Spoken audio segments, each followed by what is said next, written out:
Hey guys, Caleb here with One More Cast TV. Sorry about the little bit of a break that I had between the videos. I was dealing with strep, so I'm back in action. Gonna bang out these next two videos back to back for you guys. So we talked about fishing rods in the last video. This time we're gonna talk about spinning reels. So when you go to the store, there's gonna be a lot of different options. There's a lot of different numbers you're going to see, words you're going to see that you're probably not going to understand. Don't get overwhelmed by that. Going to give you a very easy way to match your reel with your rod. So in the last episode, if you haven't seen it, click the link above here.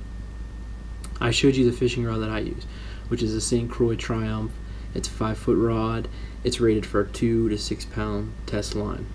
So go into your fishing store or wherever you're going. If you're looking online, you want to look for spinning reels. A couple different types of reels out there. We're going to focus on spinning reels.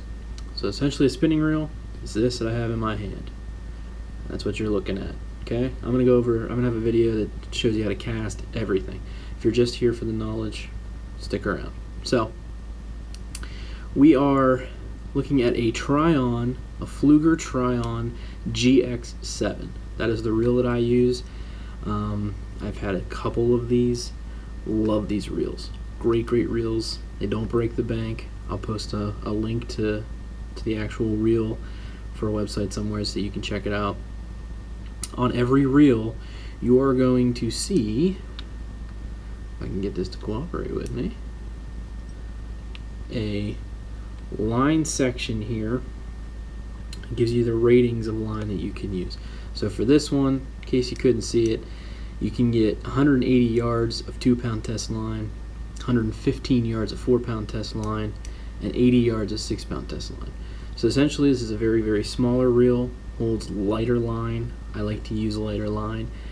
You're going to see, when you're looking at reels, probably anywhere from 15s, 1500s, you might see 20s, 2500s, 35s, 3500s. You're catching the pattern here. It's all just different ways that companies market their reels. There's no set reason for it. It's an easy way to distinguish sizes, but that's about it. Don't let the numbers freak you out. So like for instance, this doesn't even have a 15 or a 2500 on it. This would probably be a 15. It would fall into that category. So the next thing you're going to look at, besides the line capabilities, so you want to match your line capability reel to the rod that you're using. So this works perfectly with the rod that I have. You're also going to want to check out bearings. The higher the number, typically the more smooth it's going to be. Not always the case, but typically. This 7 bearing reel, very smooth. I've had some 10 bearing reels that they're not even as smooth as this, so just kind of take them out of the package, play with them a little bit if you can. Most stores will have them set up so that you can, hold them in your hand, get a good feel.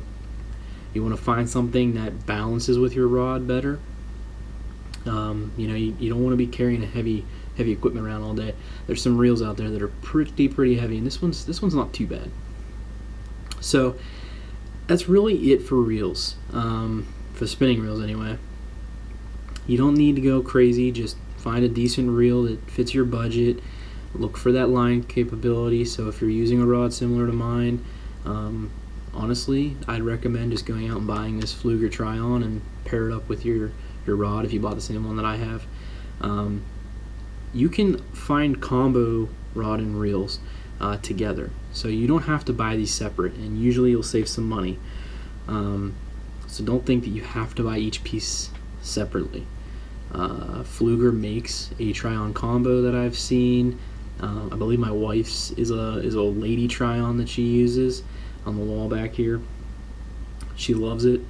So really good stuff. I love these reels. The Pflueger President is awesome. I'll put a link to that as well. It's another very good reel. That one's around $70.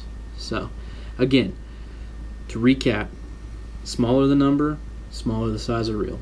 Bigger the number, bigger the reel to hold heavier line. Probably a good bass reel will be like 2500, somewhere in that range. I use a 2500 for steelhead. So like I said, just match up that line ratio to the rod, and that's going to get you a good fit. So next video that I have, I'm going to do these back to back. I'm going to talk about the different types of line out there, why I use what I use, and to kind of simplify the process for you to let you pick the right line. So stay tuned for that, and we'll see you out on the water.